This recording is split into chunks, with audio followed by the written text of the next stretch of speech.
Hello everyone, very very good afternoon. कैसे हो? Hope करता हूँ आप सब लोग अच्छे ही होंगे। सो फ्रेंड्स, आज की इस वीडियो में आप लोगों से मैं पर्यावरण अध्ययन का टेस्ट लूंगा, स्पेशल सीटेट एग्जाम 2024 के लिए। फ्रेंड्स, इस वीडियो में जो टोटल आपके क्वेश्चंस होंगे वो होंगे 30। अगर आप लोग 30 में से 10 प्रश्न भी सही कर लेते हैं तो आपकी तैयारी अच्छी है और आप लोग सीटेट एग्जाम को पास भी कर लेंगे। इसमें 15 क्वेश्चन आपके जो है कंटेंट के होंगे, 15 क्वेश्चन आपके जो है ईवीएस पेडागॉजी के होंगे। पूरी वीडियो ध्यान से देखना, जितने भी क्वेश्चन आपके करेक्ट हों कमेंट बॉक्स में अपना स्कोर जरूर बताना। चलिए वीडियो को स्टार्ट करते हैं। अगर आप लोग ये हमारा पीडीएफ नहीं लिए हैं तो लिंक वीडियो को डिस्क्रिप्शन बॉक्स में दे दिया हूं। मात्र 199 रुपए में आपको सीटेट का पूरा मटेरियल मिल जाएगा। चाहे आप पेपर 1 की तैयारी कर रहे हो, चाहे आप पेपर 2 की तैयारी कर रहे हो, लिंक वीडियो को डिस्क्रिप्शन बॉक्स में है, परचेज कर सकते हैं। एक ही बार में सीटेट क्वालिफाई करना है तो ये आप लोग नोट्स परचेज कर सकते हैं। रामबाण नोट्स है, हजारों स्टूडेंट परचेज कर चुके हैं। लिंक वीडियो को डिस्क्रिप्शन बॉक्स में दे दिया हूं, परचेज कर लीजिए क्योंकि समय ज़्यादा आपके पास नहीं है। ओके, चलिए देखिए, ये जो क्वेश्चन है आपके, ये सारे के सारे यानी कि 30 के 30 प्रश्न आपके जो है सीटेट 2011 के एग्जाम में पूछे गए हैं। ओके, तो इन सभी प्रश्नों को आपको जो है समझ लेना है अच्छे से। जो कंटेंट वाले प्रश्न हैं उनको आपको रट लेना है। मैं गारंटी के साथ कहता हूं कि इस क्लास से आपको जो है 21 जनवरी को आपको जो है क्वेश्चन देखने को मिलेंगे इस क्लास से। ओके, चलिए पहला प्रश्न क्या है यहां पे देखना। पर्यावरण अध्ययन की पाठ्य पुस्तकों में अभ्यास एवं गतिविधियों को जो है उपलब्ध कराना चाहिए। पाठ के अंत में या प्राकरणों के अंतः निर्मित में या पुस्तक में अलग अलग स्थानों पर या इकाई के अंत में। तो बताइए सब लोग, पर्यावरण अध्ययन की जो है पाठ्य पुस्तकों में अभ्यास एवं गतिविधियों को कहाँ किसमें उपलब्ध कराना चाहिए। ये आपके पेडागॉजी के क्वेश्चन हैं। ओके, अभी कंटेंट के क्वेश्चन आएंगे। चलिए, तो पर्यावरण अध्ययन की पाठ्य पुस्तकों में जो है अभ्यास एवं गतिविधियों को जो है कहाँ उपलब्ध कराना चाहिए? प्राकरणों के अंतः निर्मित में। ओके, यहाँ पे आपका जो है बी वाला बिल्कुल करेक्ट हो जाएगा। अगला प्रश्न आपकी स्क्रीन पे आ गया है कि पर्यावरण अध्ययन के शिक्षकों को जो है विशेषतः पुस्तकों और परीक्षाओं पर ध्यान देना चाहिए, या बच्चों के दृष्टिकोण को स्वीकार करना एवं सम्मान देना चाहिए, या अभिभावकों के विचारों को स्वीकार करना एवं सम्मान देना चाहिए, या विशेषतः प्रयोगों पर ध्यान देना चाहिए। तो पर्यावरण अध्ययन के शिक्षकों को जो है क्या करना चाहिए ये आपको बताना है। 62 का राइट आंसर देने का प्रयास करेंगे सब लोग। और इस बार सीटेट एग्जाम को क्वालिफाई करना है तो अभी कभी एजुकेशन मिसाइल यूट्यूब चैनल को सब्सक्राइब कर लीजिए। इस चैनल से आपको निश्चित ही मदद मिलेगी। जो भी सीटेट की क्लासेस होंगी उनका नोटिफिकेशन आपको टाइम टाइम से मिलता रहेगा, एंड जो भी अपडेट आएंगी सीटेट से रिलेटेड, टीचिंग एग्जाम से रिलेटेड, वो अपडेट आपको सबसे पहले, सबसे ऑथेंटिक अपडेट ही आपको हमारे चैनल के माध्यम से देखने को मिलेगी। तो पर्यावरण अध्ययन के शिक्षकों को जो है विशेषतः प्रयोगों पर ध्यान देना चाहिए। किस पर? प्रयोगों पर ध्यान देना चाहिए। तो यहाँ पे 62 का डी आपका बिल्कुल करेक्ट हो जाएगा। चलिए अगला प्रश्न आपकी स्क्रीन पे आ गया है कि प्राथमिक स्तर पर जो है बच्चे का आकलन करने का सर्वश्रेष्ठ तरीका का प्रयोग करना चाहिए। आवधिक परीक्षाएं का प्रयोग करना चाहिए, या योगात्मक कार्य का प्रयोग करना चाहिए, या गृह कार्य का प्रयोग करना चाहिए, या पोर्टफोलियो का प्रयोग करना चाहिए। 63 का राइट आंसर दीजिए सब लोग। प्राथमिक स्तर पर बच्चे का आकलन करने का सर्वश्रेष्ठ तरीका है,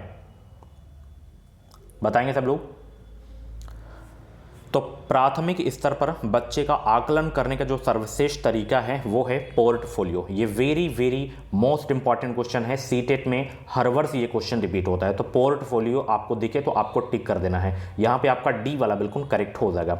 अगला प्रश्न है, एक शिक्षक पढ़ाते समय श्रव्य दृश्य सामग्रियों एवं जो है शारीरिक गतिविधियों का प्रयोग करता है क्योंकि ये जो है शिक्षार्थियों को दिशा परिवर्तन उपलब्ध कराते हैं, या अधिगम वृद्धि में अधिकतम इंद्रियों का उपयोग करते हैं, या शिक्षा को आराम उपलब्ध कराते हैं, या प्रभावी आकलन को सुगम बनाते हैं। 64 का राइट आंसर क्या होगा? जवाब देने का प्रयास करेंगे सब लोग। एक शिक्षक पढ़ाते समय श्रव्य दृश्य सामग्रियों एवं शारीरिक गतिविधियों का जो है प्रयोग करता है क्योंकि ये जो है अधिगम वृद्धि में अधिकतम इंद्रियों को उपयोग करते हैं। तो यहाँ पे 64 का बी आपका बिल्कुल करेक्ट हो जाएगा। चलिए बहुत अच्छे, जितने भी लोग वीडियो को देख रहे हैं सभी लोग वीडियो को लाइक कर देंगे, शेयर कर देंगे। चलिए, और चैनल पे पहली बार हो तो सब्सक्राइब जरूर कर लेना। अगला प्रश्न है, सीमा प्रत्येक पाठ को रट कर तुरंत सीख लेती है जबकि लीना चर्चा एवं ब्रेन स्टॉर्मिंग के बाद प्रत्येक पाठ को समझती है। यह किसके विकासात्मक सिद्धांत की ओर संकेत करता है? व्यक्तिक भिन्नताओं, या निरंतरता, या सामान्य से विशिष्ट की ओर, या अंतः संबंध। 65 का राइट आंसर क्या होगा? जवाब देने का प्रयास करेंगे। आंसर सोचने का ज़्यादा समय चाहिए तो आप लोग वीडियो को रोक भी सकते हैं। और भी क्लासेस आपको प्लेलिस्ट में मिल जाएंगी। सीटेट दिसंबर 2023 के नाम से प्लेलिस्ट है, उसको सभी लोग जरूर देखना। इसके अलावा टेलीग्राम ग्रुप को ज्वाइन कर लें, वहाँ पे छोटी छोटी जो भी अपडेट आती हैं एजुकेशनल से रिलेटेड, वो अपडेट आपको वहाँ पे मॉर्निंग में मिल जाया करेंगी। ओके, तो सीमा प्रत्येक पार्ट को रट कर तुरंत सीख लेती है, जबकि लीना जो है चर्चा एवं ब्रेनस्टॉर्मिंग के बाद प्रत्येक पार्ट को समझती है। यह किसके विकासात्मक सिद्धांत की ओर संकेत करता है? यह व्यक्तिगत भिन्नताओं की ओर जो है संकेत करता है। यहाँ पे 65 का ए आपका बिल्कुल करेक्ट हो जाएगा। अगला प्रश्न आपकी स्क्रीन पे आ गया है, किसके अलावा निम्नलिखित पर्यावरण अध्ययन पढ़ाने की विधियां हैं? समस्या, निर्देशित खोज या सहयोगात्मक अधिगम या व्याख्यानों द्वारा स्पष्ट करने के अलावा? बताइए, किसके अलावा निम्नलिखित पर्यावरण अध्ययन पढ़ाने की विधियां हैं? 66 का जवाब दीजिए। सभी को गुड आफ्टरनून डियर, सभी को गुड आफ्टरनून।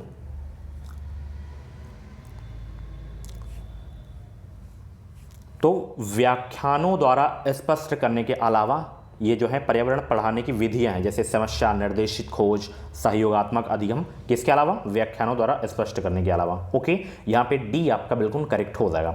अगला प्रश्न आपकी स्क्रीन पे आ गया है, सभी लोग इसका जवाब देंगे। प्रश्न क्या है?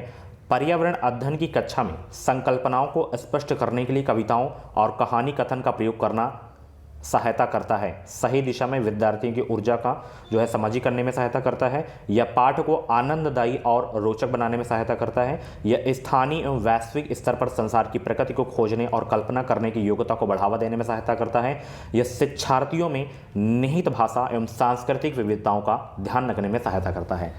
तो बताइए सब लोग, पर्यावरण अध्ययन की कक्षा में जो है संकल्पनाओं को स्पष्ट करने के लिए कविताओं और कहानी कथन का प्रयोग करना सहायता करता है किसमें? 67 का जवाब देने का प्रयास करेंगे सब लोग। बहुत अच्छे। तो ये सहायता करता है स्थानीय एवं वैश्विक स्तर पर संसार की प्रकृति को खोजने और कल्पना करने की योग्यता को बढ़ावा देने में सहायता करता है। ओके ना, चलिए यहाँ पे सी आपका बिल्कुल करेक्ट हो जाएगा। अगला प्रश्न आपकी स्क्रीन पे है, dyslexia, very very most important question है, स्टार लगा के नोट कर लेना। डिसलेक्सिया मुख्यतः किसकी समस्या के साथ संबंधित है? बोलने, पढ़ने, बोलने और सुनने, या सुनने से? स्टार लगा के नोट कर लेना, यह प्रश्न हर वर्ष सीटेट में पूछा जाता है। 68 का जवाब दीजिए। देखिए, अगर डिसलेक्सिया पूछे तो ये पढ़ने की समस्या से संबंधित होता है, ठीक है। डिसग्राफिया पूछे तो वो लिखने से संबंधित होता है। डिसकैलकुलिया पूछे तो गणितीय विकार से संबंधित होता है। डिसमॉर्फिया पूछे तो जहां पे जैसे भ्रम वाली स्थिति हो जाए तो वहां पे डिसमॉर्फिया हो जाता है। ओके, चलिए यही सब पूछे जाते हैं अधिगम विकार। अगला प्रश्न, सहयोगात्मक अधिगम में पुराने एवं अधिक दक्ष विद्यार्थी छोटे एवं कम कुशल विद्यार्थियों का आकलन करते हैं। इसका परिणाम है उच्च नैतिक विकास, या समूहों में द्वंद्व, या गहन प्रतियोगिता, या उच्च उपलब्धि और स्व गरिमा। 69 का राइट आंसर क्या होगा? फटाफट आंसर देंगे, गोली की रफ्तार से उत्तर देंगे सब लोग। सहयोगात्मक अधिगम में पुराने एवं अधिक दक्ष विद्यार्थी छोटे एवं कम कुशल विद्यार्थियों का आकलन करते हैं। इसका परिणाम है उच्च उपलब्धि और स्वगरिमा। यहां पे डी आपका बिल्कुल करेक्ट हो जाएगा। अगला प्रश्न आपकी स्क्रीन पे है, वेरी इंपॉर्टेंट क्वेश्चन है कि अल बरूनी जिस देश से आया उसका नाम क्या है? बांग्लादेश, ओमान, या उज्बेकिस्तान, या अफगानिस्तान? तो बताइए, अल बरूनी जो है किस देश से आया था, उस देश का नाम आपको बताना है। 70 का राइट आंसर क्या हो जाएगा? जवाब देने का प्रयास करेंगे सब लोग। Very very most important question है, सीधे एग्जाम में छपने वाला प्रश्न है। चलिए सभी लोग वीडियो को पूरी जरूर देखना। अल बरूनी की जिस देश से आया था उस देश का नाम है उज्बेकिस्तान। किस देश से आया था अल बरूनी? उज्बेकिस्तान से आया था। अगला प्रश्न आपकी स्क्रीन पे है, यहाँ पे ट्रेन वाला, ये प्रश्न जरूर आएगा, 100% आएगा। मतलब ये मैं नहीं कहता कि यही प्रश्न आ जाएगा, मतलब इससे रिलेटेड प्रश्न आएगा। ट्रेन वाला मतलब फिक्स है एक क्वेश्चन आना। ओके, चलिए यहाँ पे देखिए, एक तरफ क्रम संख्या है, स्टेशन का नाम है, पहुंचने का समय है, प्रस्थान का समय है, और यहाँ पे डिस्टेंस है, और यहाँ पे डे है। तो यहाँ पे क्या दिया गया है कि उपयुक्त सूचना के आधार पर सूरत और मंडगांव के बीच की दूरी तथा ट्रेन द्वारा इस दूरी को तय करने में लगा समय क्या है? यहाँ पे देखना, सूरत और मंडगांव, ये आपका सूरत हो गया, और मंडगांव ये आपका मंडगांव हो गया। तो इनकी बीच की दूरी और ट्रेन द्वारा जो है दूरी तय करने में लगा समय कितना है, ये आपको बताना है। चलिए फटाफट आंसर करेंगे सब लोग। आंसर सोचने का ज़्यादा समय चाहिए तो आप वीडियो को रोक भी सकते हैं। बहुत अच्छे डियर, सभी को गुड आफ्टरनून, सभी को गुड आफ्टरनून। बिल्कुल फ्री में आप लोग हमारे चैनल से जुड़कर अपनी जो है सीटेट एग्जाम की तैयारी कर सकते हैं। जब यूपी टेट का फॉर्म आएगा तो यूपी टेट की भी क्लासेस होंगी और डीएलएड फर्स्ट सेमेस्टर की भी क्लासेस होती हैं। चलिए, अभी सीटेट थोड़ा नज़दीक है तो सीटेट पे ज़्यादा फोकस किया जाएगा। डीएलएड की भी बीच बीच में क्लासेस होती रहेंगी। सभी लोग इसका जवाब देंगे। चलिए फटाफट आंसर करेंगे भाई। आंसर सोचने का ज़्यादा समय चाहिए तो आप वीडियो को रोक भी सकते हैं। देखिए यहाँ पे सूरत है और यहाँ पे मंडगांव है। ओके, अब यहाँ पे इसकी जो दूरी है 530 किलोमीटर है और मंडगांव 1509। तो 1509 में हम माइनस कर देंगे 530, कितना आ जाएगा यहाँ पे 979 किलोमीटर। अब 979 किलोमीटर इसी में तो यही सही हो जाएगा, ये वाला इसमें भी है। अब हम समय पता कर लेंगे। अब यहाँ पे देखिए 16:15 और यहाँ पे 7:35। ओके, तो यहाँ पे 16:15 से 7:35 तक का जो समय हो जाएगा वो हो जाएगा 15 घंटे 15 मिनट। ये बहुत ही सरल प्रश्न है, 15 घंटे 15 मिनट। तो डी वाला ही आपका करेक्ट हो जाएगा। ठीक है ना। चलिए बहुत अच्छे। अगला प्रश्न है, प्रयोग और प्रयोगात्मक कार्य करते हुए श्यामा का निष्पादन कक्षा में सर्वश्रेष्ठ होता है, उसे बहुत सृजनात्मक शिक्षार्थी माना जाता है, इसलिए वह किसके द्वारा संकल्पनाओं को सीखती है? अभिसारी चिंतन के द्वारा, मॉडलिंग के द्वारा, अपसारी चिंतन के द्वारा या अनुकरण के द्वारा? बताइए। 72 का जवाब देने का प्रयास करेंगे सब लोग। प्रयोग और प्रयोगात्मक कार्य करते हुए श्यामा का निष्पादन कक्षा में सर्वश्रेष्ठ होता है, उसे बहुत सृजनात्मक शिक्षार्थी माना जाता है, इसलिए वह किसके द्वारा संकल्पनाओं को सीखती है? ये अपसारी चिंतन के द्वारा संकल्पनाओं को सीखती है। यहाँ पे आपका जो है बी वाला बिल्कुल करेक्ट हो जाएगा। अगला प्रश्न आपकी स्क्रीन पे आ गया है कि कक्षा में एक जो है प्रभावी शिक्षण अधिगम प्रक्रिया होती है, जब शिक्षक बच्चों के ज्ञान को पढ़ाई जाने वाली नई संकल्पनाओं के साथ जोड़ने में सहायता करता है। इसके पार्श्व में निहित उद्देश्य है किसको बढ़ावा देना है? व्यक्तिगत भिन्नताओं को बढ़ावा देना है, या शिक्षार्थी स्वायत्तता को बढ़ावा देना है, या पुनर्बलन, या ज्ञान का सह संबंध एवं स्थानांतरण? 73 का राइट आंसर क्या हो जाएगा? जवाब देने का प्रयास करेंगे। आंसर सोचने का ज़्यादा समय चाहिए, आप वीडियो को रोक भी सकते हैं। तो फटाफट गोली की रफ्तार से उत्तर देंगे सब लोग। कक्षा में एक प्रभावी शिक्षण अधिगम प्रक्रिया होती है जब शिक्षक बच्चों के ज्ञान को पढ़ाई जाने वाली नई संकल्पनाओं के साथ जोड़ने में सहायता करता है। इसके पार्श्व में जो है निहित उद्देश्य किसको बढ़ावा देना है? तो ये ज्ञान का जो है सहसंबंध एवं स्थानांतरण को बढ़ावा देना है। 73 का डी आपका बिल्कुल करेक्ट हो जाएगा। अगला प्रश्न है, रोहन के विद्यालय में एक विज्ञान प्रदर्शनी का आयोजन किया गया था। इसका आयोजन एक उद्देश्य के साथ किया गया था।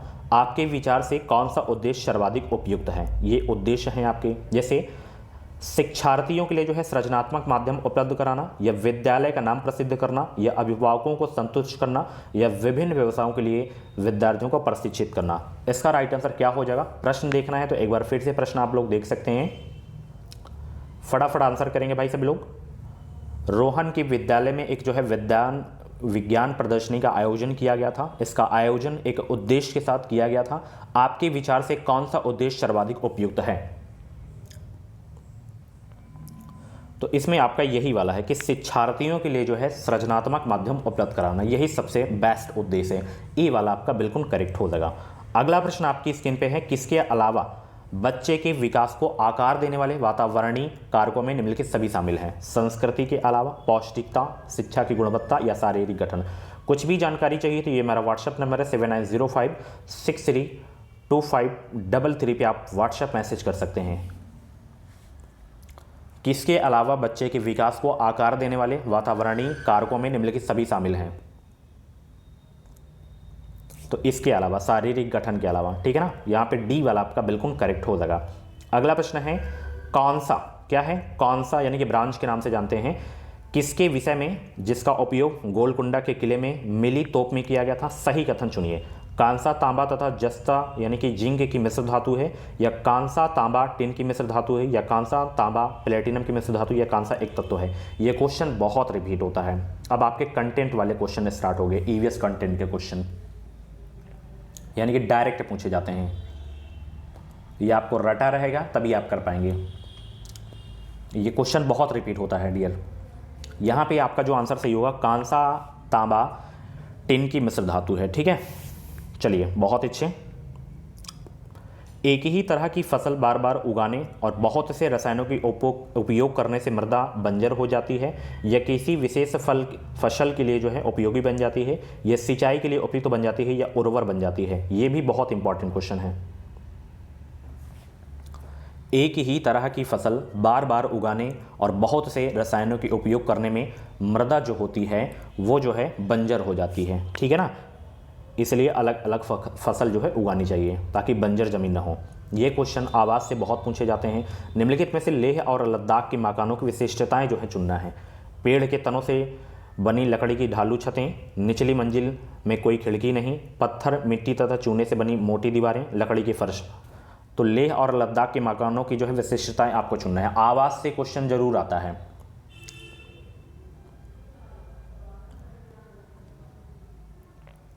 बताइए सब लोग, 78 का जवाब देने का प्रयास करेंगे। तो अगर हम लेह और लद्दाख के मकानों की विशिष्टताएं के बारे में बात करें तो ये BCD वाला ही केवल सही है। जैसे निचली मंजिल में कोई खिड़की नहीं होती है लेह और लद्दाख के मकानों में, पत्थर, मिट्टी और चूने से बनी मोटी दीवारें होती हैं लेह और लद्दाख में, और लकड़ी के जो है वहाँ पे फर्श होते हैं लेह और लद्दाख में। यहाँ पे BCD आपका ए वाला ही आपका सही हो जाएगा। Okay, next question. अगला प्रश्न है, तरुण भारत संघ नामक समूह संबंधित है किससे? तरुण भारत संघ नामक समूह संबंधित किससे? विशेष रूप से सक्षम बच्चों को सिखाने में मदद करने से, या स्कूलों में दोपहर का पका हुआ भोजन उपलब्ध करवाने से, या आर्थिक रूप से कमजोर वर्गों के बच्चों के लिए जो है निःशुल्क कोचिंग कक्षाएं चलवाने से, या पुरानी झीलें पुनर्निर्मित करने से। तरुण भारत संघ नामक समूह संबंधित है किससे? तो तरुण भारत संघ समूह जो है ये पुरानी झीलें पुनर्निर्मित करने से संबंधित है। 79 का डी आपका बिल्कुल करेक्ट हो जाएगा। अगला प्रश्न आपकी स्क्रीन पे है, सांपों के संदर्भ में सही कथन आपको चुनना है कि हमारे देश में केवल 4 तरह के ही जहरीले सांप पाए जाते हैं। नाग, जिसे कोबरा के नाम से जानते हैं, तो जहरीले सांप का एक प्रकार है। जहरीले सांप के 4 खोखले दांत होते हैं, जबकि जब जो है सांप किसी व्यक्ति को काटता है तो जहर इन खोखले दांतों से उसके शरीर में चला जाता है। सांप के काटने की जो दवाई होती है सांप के जहर से ही बनाई जाती है। तो कौन कौन सा सही है सांप के बारे में आपको बताना है।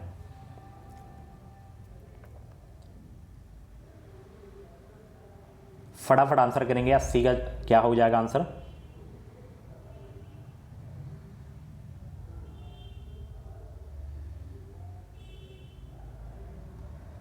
देखिए, पहला क्या है कि हमारे देश में केवल 4 तरह के ही जहरीले सांप पाए जाते हैं, तो बिल्कुल सही है। वो 4 प्रकार के जो सांप हैं कौन कौन से हैं? एक तो नाग हो गया, एक करैत हो गया, एक दुबैया हो गया, एक अफाई हो गया। ओके, ये 4 तरह के पाए जाते हैं। ओके, और बताइए सब लोग। उसके बाद नाग जहरीले सांपों का एक प्रकार है, बिल्कुल सही बात है। उसके बाद क्या है? जहरीले सांप के 4 खोखले दांत होते हैं, तो 4 खोखले दांत नहीं होते, तो ये आपका गलत हो जाएगा। सांप के काटे जाने की दवाई जो होती है सांप के जहर से ही बनाई जाती है, तो बिल्कुल सही है। तो ABD आपका सही है, तो यहाँ पे डी वाला आपका बिल्कुल करेक्ट हो जाएगा। जो सांप के 2 दांत होते हैं 4 नहीं होते बल्कि 2 दांत होते हैं, ठीक है। चलिए, बहुत अच्छे। अगला प्रश्न है, निम्नलिखित में से जो है पेट्रोलियम के सही अभिलक्षण चुनिए। पेट्रोलियम बदबूदार पतला पीला द्रव्य होता है, या अच्छी गंध का या पतला नीला रंगीन द्रव्य होता है, या बिना गंध का गाढ़ा तथा गहरे रंग का तरल होता है, या बदबूदार गाढ़ा गहरे रंग का तेल होता है। तो बताइए पेट्रोलियम के सही अभिलक्षण का चुनिए।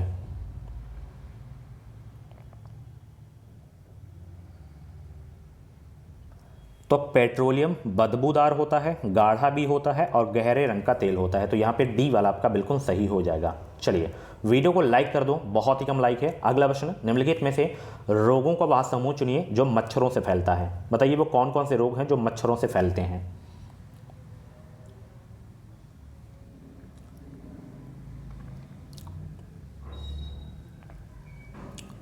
तो यहाँ पे डेंगू, मलेरिया, चिकनगुनिया ये जो है मच्छरों से फैलते हैं, तो आपका बी वाला आपका बिल्कुल सही हो जाएगा। अगला प्रश्न आपकी स्क्रीन पे है, मधुबनी चित्रों को बनाने के लिए चित्रकारों द्वारा उपयोग किए जाने वाले रंग होते हैं। ये क्वेश्चन स्टार लगा के नोट कर लेना, बहुत इंपॉर्टेंट क्वेश्चन है। अति उत्तम गुणवत्ता के फाइबर पेंट, या सोने चांदी को घोल कर बनाए गए पेंट होते हैं, या पिसे हुए चावल के रंगीन घोल होते हैं, या विशेष प्रकार के बने पोस्टर रंग होते हैं। तो देखिए, जो मधुबनी चित्र होते हैं ये बिहार के मधुबनी जिले में ही होता है। ये जो है पिसे हुए चावल के रंगीन घोल से बनाए जाते हैं रंग। ओके, यहाँ पे 83 का सी आपका बिल्कुल करेक्ट हो जाएगा। अगला प्रश्न आपकी स्क्रीन पे आ गया है, फटाफट रीड करेंगे और आंसर देंगे सब लोग। कि एक पब्लिक स्कूल में प्रत्येक कक्षा में लगभग 2 से 3 बच्चे आवश्यकता वाले हैं। कुछ बच्चे शारीरिक या मानसिक रूप से विकलांग हैं। ये बच्चे अन्य बच्चों के साथ उसी कक्षा में एक साथ पढ़ते हैं। उपयुक्त पब्लिक स्कूल निम्न में से किसका अनुपालन करता है? समावेशी शिक्षा का, समवयस्क शिक्षा का, या प्रतिपूरक अधिगम का, या सतत एवं व्यापक मूल्यांकन का?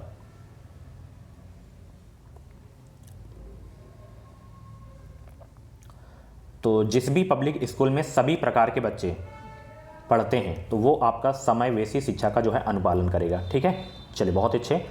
अगला प्रश्न है, घर्षण के विषय में चर्चा करते समय एक शिक्षिका ने इस संकल्पना की व्याख्या करते हुए बहुत से उदाहरण दिए। इनमें से कुछ ऐसे उदाहरण जिनमें घर्षण हमारे दैनिक जीवन में उपयोगी हैं, उस शिक्षिका ने कक्षा में नीचे जो दिए गए कथन हैं कौन कौन से सही हो जाएंगे ये आपको बताना है। बताइए सब लोग, 85 का जवाब दीजिए सब लोग।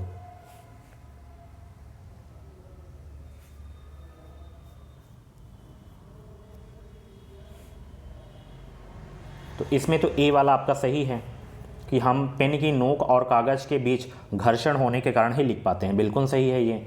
उसके बाद बी वाला सही है कि हम फर्श पर हमारे पैरों और फर्श के बीच घर्षण के कारण चल पाते हैं। उसके बाद डी वाला सही है कि घर्षण के कारण ही हम किसी गतिशील वाहन को ब्रेक लगाकर रोकते हैं। तो ए बी डी आपका सही हो जाएगा ये वाला, ठीक है ना। चलिए बहुत अच्छे। नेक्स्ट क्वेश्चन है, एक पश्मीना शाल लगभग डैश साधारण स्वेटरों के बराबर गर्म होती है तथा एक साधारण पश्मीना शाल को बुनने हेतु कितनों घंटों का समय लगता है? ये कितने स्वेटर के बराबर होता है और कितने घंटों का समय लगता है ये आपको बताना है। पश्मीना जो शाल होता है, देखिए ये जो पश्मीना शॉल होता है ये 6 स्वेटरों के बराबर गर्म होता है और इसको जो है बुनने में जो समय लगता है 250 घंटा समय लगता है, ठीक है ना। चलिए यहाँ पे आपका ई वाला बिल्कुल करेक्ट हो जाएगा। अगला प्रश्न है, सरिता की जो है शिक्षिका उसे विभिन्न सामूहिक गतिविधियों में शामिल लगती है जैसे समूह चर्चा, समूह परियोजना आदि। उसकी शिक्षिका सीखने के किस आयाम का अनुगमन कर रही है? भाषा निर्देशित सीखना, प्रतियोगिता आधारित सीखना, सामाजिक गतिविधि के रूप में सीखना, या मनोरंजन द्वारा सीखना?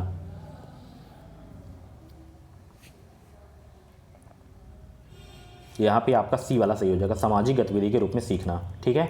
चलिए, नेपेथिन्स एक ऐसा पौधा है जो मेढकों, कीड़े मकोड़ों और चूहे जैसे छोटे जीवों को अपने अंदर फंसाकर खा जाता है। हमारे देश में वह पौधा पाया जाता है कहाँ? ये जो नेपेथिन्स पौधा होता है ये बहुत पूछा जाता है। स्टार लगा के अभी कभी नोट करिए या तो स्क्रीनशॉट लीजिए। नेपोथिन्स पौधा कहाँ पाया जाता है? मेघालय, असम, उड़ीसा, अरुणाचल प्रदेश।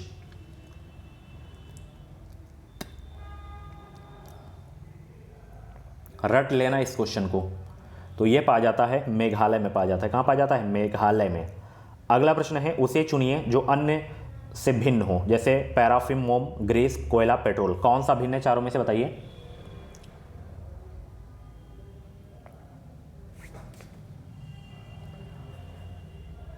तो यहाँ पे कोयला आपका अलग हो जाएगा, जैसे पैराफिन, मोम, ग्रीस, पेट्रोल ये सब जो हैं आपके जो हैं पेट्रोलियम के उत्पाद हैं।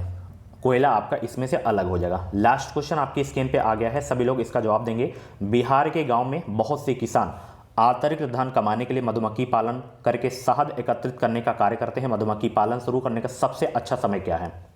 ये अभी जो आपका अगस्त में एग्जाम हुआ था सीटेट का 20 अगस्त को, उसमें ये क्वेश्चन पूछा गया था। तो ये क्वेश्चन भी बहुत इंपॉर्टेंट क्वेश्चन है। तो जो मधुमक्खी पालन का जो सबसे अच्छा समय होता है अक्टूबर से दिसंबर होता है, ध्यान रखना, ठीक है।